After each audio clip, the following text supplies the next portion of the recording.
सबसे पहले स्टार्टिंग में ही क्लियर कर देना चाहता हूँ, ये ईडब्ल्यूएस नहीं है, ईबीसी है। सर ऐसा क्यों बोल रहे हो? बताना चाहूंगा, 3 साल पहले जब मैंने इसके बारे में वीडियो बनाया था तो कुछ बच्चे नीचे आके कमेंट कर रहे थे कि सर लगता है थोड़ा सा गलती हो गया सर, वो ईबीसी नहीं ईडब्ल्यूएस है।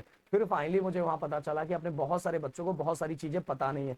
और देखो ये मैं खुद भी मानता हूँ कि जब मैं 12th में था, 12th से जब मैं ये प्रोसेस मेरा भी जब स्टार्ट था, तो उस समय मुझे कोई बताने वाला नहीं था, और घर का पहला मैं इंजीनियर था, बनने वाला इंजीनियर था। और उस समय मुझे ये नहीं पता था कि भाई यहाँ क्या फॉर्म भरने का, क्या करने का, क्या नहीं करने का। और उस समय बहुत सारी चीजें मेरी भी छूट जा रही थी, क्योंकि मुझे सही बताने वाला कोई नहीं मिल रहा था। बस उड़ी उड़ी बातें बताई जा रही थी, ये कर लो वो कर लो ऐसे, जिससे क्या हो रहा था कि आगे क्या करना है वो समझ में नहीं आ रहा था। बट गाइस एक चीज जरूर आप लोगों से प्रॉमिस करूंगा कि आपका बड़ा भाई, आपका दोस्त, आपके सर, आपसे कोई ऐसी चीजें छूट ना जाए जो आगे जाके आपको परेशान करे, ऐसी कोई भी चीज छोड़ने नहीं दूंगा मैं गाइस। और पिछले कई सालों से अपने इस चैनल पे हम बच्चों को इस टाइम हर चीजें पहुंचाते, बताते, छोटे छोटे वीडियो में मुद्दे की बात करते। ये नहीं कि बहुत बड़ा चढ़ा के बड़ा वीडियो बना के, ऐसा नहीं, छोटे छोटे वीडियो में जो जेन्युइन बातें हैं, जो जरूरी बातें, वही बच्चों तक पहुंचाते हैं। तो प्लीज चैनल को सब्सक्राइब करके रखना, क्योंकि गाइस देखो 12th में सीईटी में अच्छा स्कोर कर लेने के बाद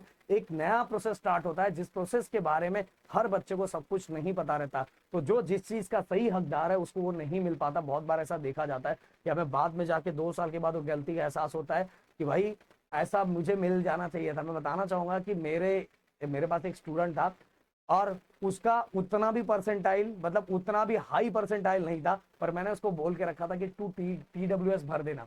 टीडब्ल्यूएस उसने भरा था उस कॉलेज में। जनरली मैं बताना चाहूंगा इस साल तो आई थिंक, नहीं तो आप लोग तो थे नहीं, आपको नहीं पता होगा, चिराग करके है, कभी मैंने उसको लाइव में भी लाया था।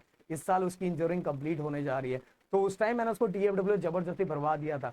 और जबरदस्ती भरवाने के कारण क्या हुआ था कि उसके कॉलेज में जनरली किसी ने नहीं भरा था, जबकि उससे भी ज्यादा परसेंटाइल कई बच्चों का था। तो उन्होंने टीएफडब्ल्यूएस वहां भरा, और वो बता रहा हूँ टीएफडब्ल्यूएस का सीट उसको मिल गया था। तो अब तो गाइज पिछले 3 सालों में तो मैंने हर बार वीडियो बना बना के बच्चों को बता दिया, जिससे अपने बच्चों को हर चीजें पता है, और कोई भी चीजें उनकी मिस नहीं हो पा रही है। इसीलिए बोलूंगा कि जो चीजें बता रहा हूँ प्लीज उसको ध्यान से सुनो। अब ईबीसी क्या है? Economical backward class. ये जो स्कीम है, ये स्कीम अगर आपका इनकम प्रूफ 8 लाख या 8 लाख से नीचे है तो आप इसके लिए अप्लाई कर सकते हो। कब अप्लाई करना है? देखो एडमिशन का प्रोसेस कंप्लीट होने के बाद यहाँ दो चीज तरह से चीजें होती है। जब एडमिशन का प्रोसेस, जब जैसे मान लो आपने कैप 1 में आपको कॉलेज अलॉट हो गया, कॉलेज अलॉट होने के बाद 3 दिन का आपको टाइम मिलता है कॉलेज में जाके, कॉलेज में जाके तुरंत अपने डॉक्यूमेंट को सबमिट करके एडमिशन लेने का 3 दिन का ही टाइम मिलता है। अब वो 3 दिनों के अंदर जब कॉलेज में जाओगे तो कुछ कॉलेजेस के अंदर भी ऐसा भी होता है कि वहां अगर ईबीसी अप्लाई करते हो तो आपको आधा ही फीस भरना पड़ता है। अगर मान लो ट्यूशन फीस वहां 50,000 है, 25,000 ही भरना पड़ता है।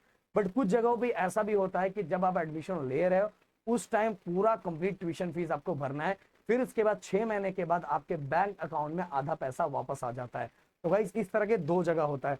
और मैं बताना चाहूंगा कि आप ये सोच रहे हो कि कॉलेज में जब जाओगे तो टीचर्स आपको बताएंगे, ऐसा कुछ नहीं। बहुत कम ही ऐसे कॉलेज है जहां हर स्कीम के बारे में बच्चों को बताया जाता है। बाकी वो सोचते हैं हमें क्या करना है, हमें क्या लेना देना। हाँ, पर कुछ कॉलेजेस ऐसे भी है जो कॉलेज बताते भी है गाइस, तो वो तो आपको जाने के बाद ही पता चलेगा कि आपका कॉलेज बताता है कि नहीं बताता है।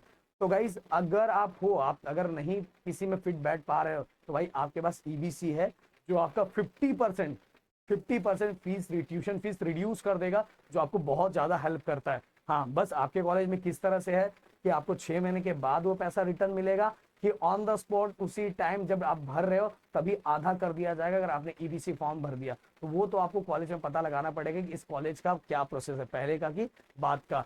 और गाइज अगर इससे रिलेटेड कुछ और भी डाउट है तो प्लीज कमेंट करके मुझसे पूछो, वो चीजें मैं आप तक पहुंचाऊंगा जिससे आपको बहुत ज्यादा हेल्प होगी। मिलते हैं नेक्स्ट वीडियो में। Thank you so much guys. जय हिंद एंड जय महाराष्ट्र दोस्तों।